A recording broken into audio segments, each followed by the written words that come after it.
தச்சுட்டு 6வது பட்டன் 7வது பட்டன் 8வது பட்டன் சொன்னா எப்படி இருக்குமோ அந்த மாதிரி என் கூட்டணி வெளியே ஓட்டிக்கிட்டே போகுதுன்னு உளுந்ததை எடுத்து எடுத்து சேர்த்துக்கிட்டு பேசிட்டு இருக்கான்.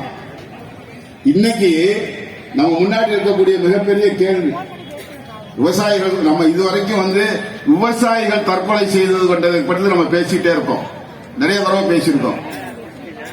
இந்த ஆடுறதுக்கு மேடை பத்தலன்னு அப்பப்போ ஓடி போற கவர்னர் இருக்காருல்ல, அவர் ஒரு 4 நாளைக்கு முன்னாடி ஒரு விவரம் சொன்னார். அந்த ஆள் வாயை திறந்தாவே அடைச்ச சாக்கடையை எடுத்த மாதிரி போய் தான் வரும். ஆனா ஒரு உண்மையை சொன்னார். ஆனா அது முழு உண்மை இல்ல, அரை உண்மை. தமிழ்நாட்டில் தற்கொலைகள் 20,000 பேருக்கு மேல நடக்குது அப்படின்னு சொன்னார். நிஜம், உண்மை. ஆனா அவர் சொல்லாம விட்டது என்ன தெரியுமா? மகாராஷ்டிராவில் தற்கொலை 22,000 நடக்குது. மகாராஷ்டிராக்கார 1, நம்ம 2. இதுக்கு என்ன காரணம்?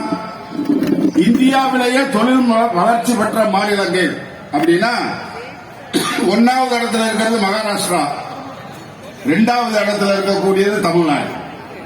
தொழில் வளர்ச்சி பெற்ற மாநிலத்திலேயே தற்கொலை நடக்குது. எனக்கு முன்னாடி நம்ம தொழிற்சங்கத்துக்கு வந்த தலைவர்கள்லாம் உட்கார்ந்துருக்காங்க. நான் கல்லூரி பையனாக தொழிற்சங்க இயக்கத்துக்கு நுழைந்த போது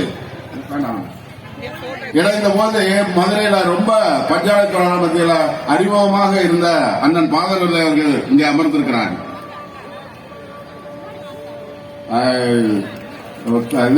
வால்பாறை தோட்டங்களும் கோவை மின்சார மின் தொழிலாளர்கள் தொழிலாளியா அப்படின்னு காப்பான். பெர்மனன்ட் தொழிலாளினா கண்ணை மூடிட்டு பொண்ண ஒரு 15 நகை போட்டு கட்டி கொடுத்துருவான். என்ன காரணம்? ஒரே காரணம் தான். பெர்மனன்ட் ஆயிட்டானா மாசம் அவனுக்கு சம்பளம் கிடைக்கும். உடம்பு சரியில்லையா இஎஸ்ஐ ஆஸ்பத்திரி போய் படுக்கலாம். தீபாவளி வந்துருச்சா போனஸ் கிடைக்கும்.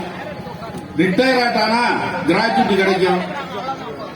இதெல்லாம் கிடைக்கும்ங்கிற உத்தரவாதம் இருந்ததனால் தான் பொண்ணை தேடி தண்ணி கொண்டு கொடுத்தா.